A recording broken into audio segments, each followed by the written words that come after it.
Alright, first and foremost, I'm going to say, all praises be to Yahweh Ba'ashem Shai, Ba'ashem Rukah Kodash, double honors unto the apostles and elders of GreatMillStone, and shalom to the sincere elect, teaching the truth and faith and sincerity through the spirit and power of Yahweh Ba'ashem Shai. A quick topic I want to speak on, which this title might seem controversial to people who ain't got understanding, but the Most High is a killer, man, right?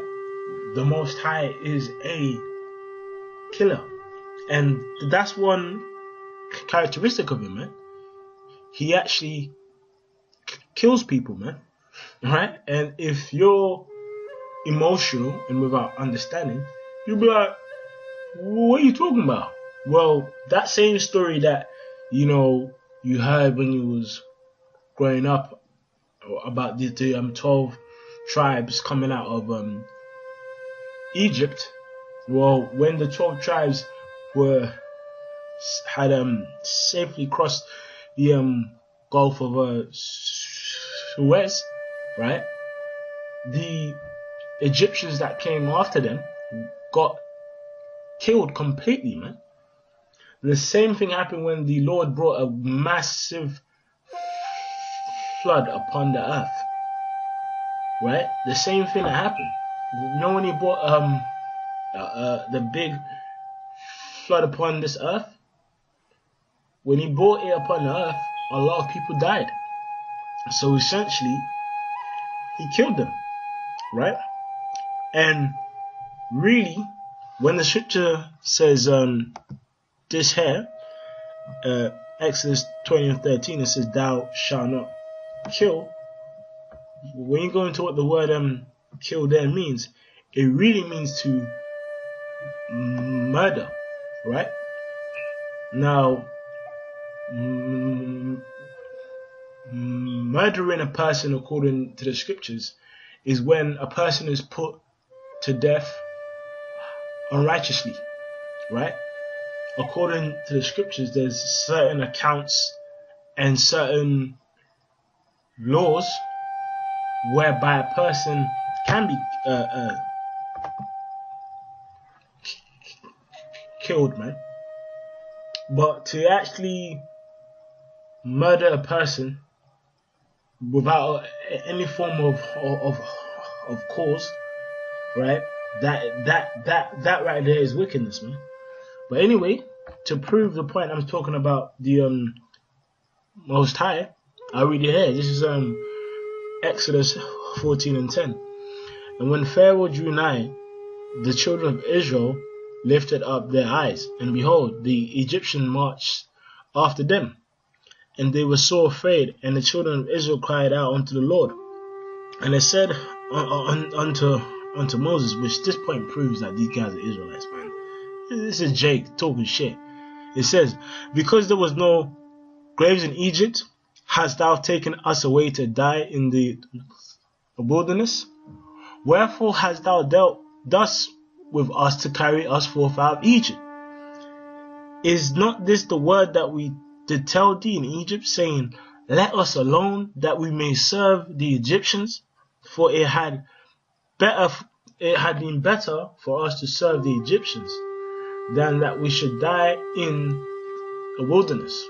Right? So basically the account here is when we were escaping out of Egypt, but as we were escaping, the Lord put the spirit again on the Egyptians to pursue us, man. And it says, "And Moses said unto the people, Fear ye not, stand still and see the salvation of the Lord, which he will show you today. For the Egyptians whom ye have seen today, ye shall see them again no more forever. The Lord shall fight for you, and ye shall hold your peace. And the Lord said unto Moses, Wherefore criest thou unto me? Speak unto the children of Israel that they go forward. But lift thou up thy rod, and stretch out thine hand over the sea, and divide it." Because he had the staff in his hand, man. Right? And he stretched his hand over the sea, and it split. And the children of Israel shall go on dry ground through the midst of the sea. And behold, I will harden the hearts of the Egyptians. So he basically saying, look, when these Egyptians come and pursue you, I will have them ignore the fact that I split the sea and still pursue you guys throughout that sea. And it says, and it says, and behold, I will harden the hearts of the Egyptians, and they shall follow them, and I will get me honor upon Pharaoh, and upon all his host, upon his chariots, and upon his horsemen. And the Egyptians shall know that I am the Lord, when I have gotten me honor upon Pharaoh, upon his chariots, upon his horsemen. And the angel of the Lord, which was Yahushua, back in the Old Testament, the one you call Jesus Christ, which went before the camp of Israel, removed and went behind them, and the pillar of the cloud went from before their face and stood behind them. And this cloud that's talking about is what you call a UFO. It was a cloud by day and a pillar of fire throughout the night. And it came to pass between the camp of the Egyptians and the camp of Israel, and it was a cloud, and a darkness to them. Right, so the UFO itself came between the Israelites and those who were Egyptians. Right, it shone light unto us, right, but it gave darkness upon the Egyptians. It says, and it was a cloud and darkness to them, but it gave light by night to these, so that one came not near another at all the night. And it says, and Moses stretched out his hand over the sea, and the Lord caused the sea to go back by a strong east wind all that night, and made the sea dry land, and the waters were divided, so it spread it started to split. And it says, and the children of Israel went into the midst of the sea upon the dry ground, and the waters were a wall unto them on their right and their left. But when I had to be a sight to see, you probably had like a 50-foot wall of water, man. Right? That is crazy, bro. And it says, and the Egyptians pursued and went in after them into the midst of the sea, even all Pharaoh's horses and chariots and his horsemen. And it came to pass that in the morning watch, the Lord looked upon the host of the Egyptians through the pillar of the fire of the cloud, and troubled the host of the Egyptians. So this is when the Lord started to really to have a physical fight with the Egyptians, and took off their chariot wheels, that they drave them heavily, so that the Egyptians said, let us flee from the face of Israel, for the Lord fighteth for them against the Egyptians. So when it was getting jacked up and it was getting fucked up, that's when they realized, oh shit, you know what, come, let's turn back. But let's see what the Lord decided on his servant Moses to do. And the Lord said unto Moses, stretch out thine hand over the sea, that the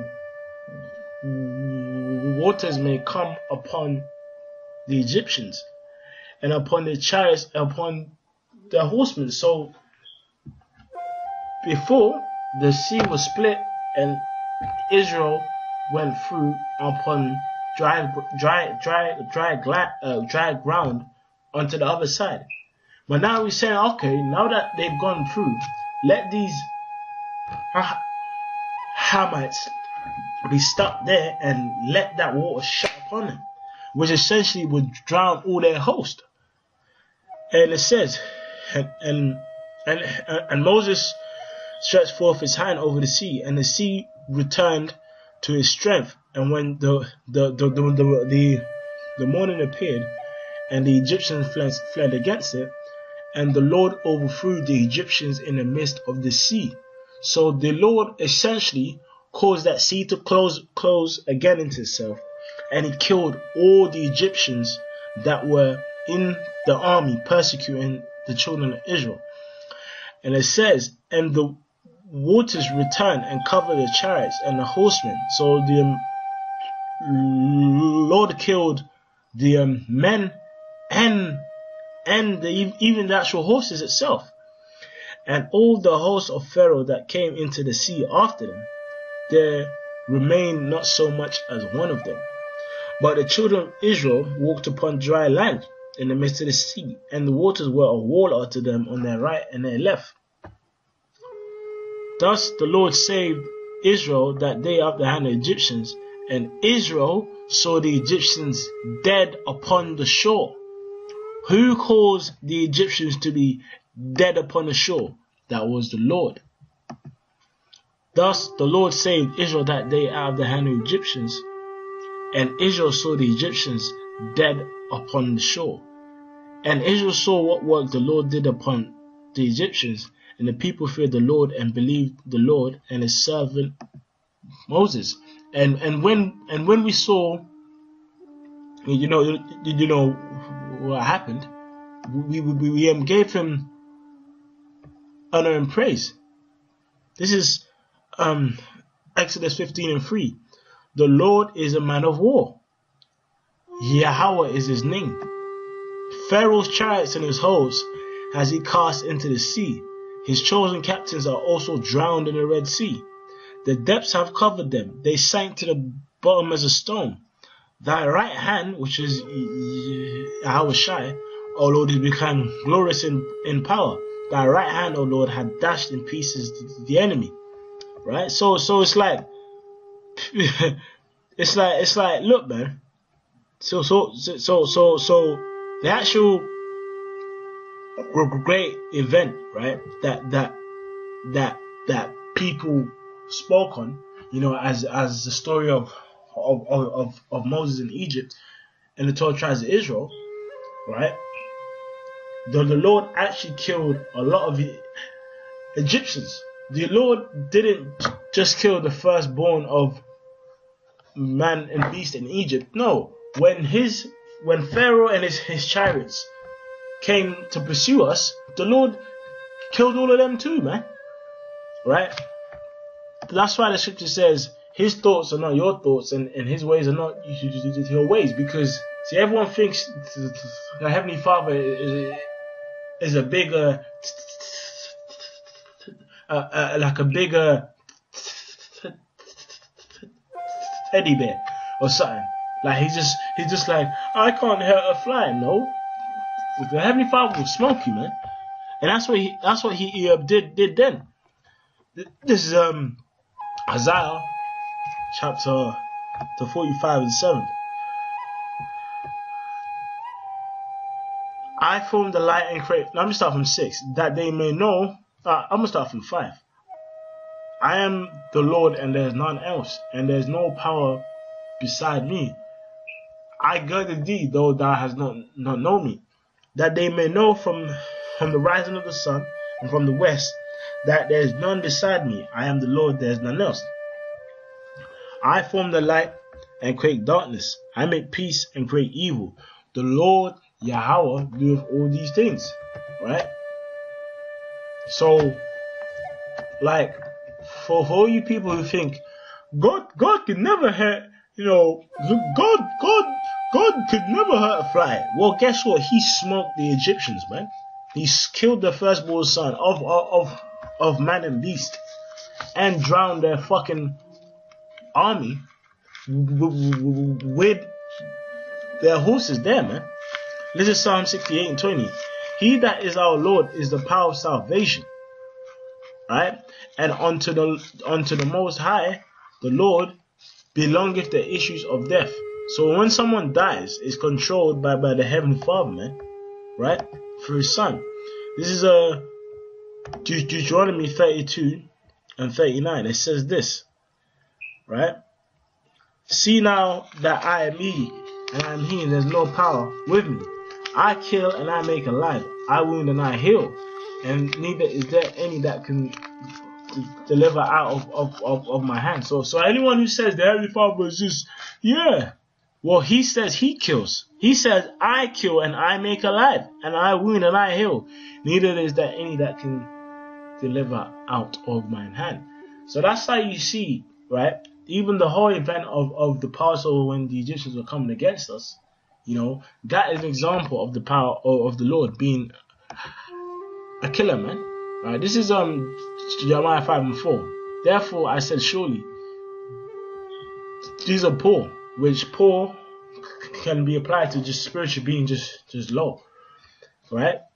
They are foolish, for they know not the way of the Lord, nor the judgment of their power, man. So that's what people don't know.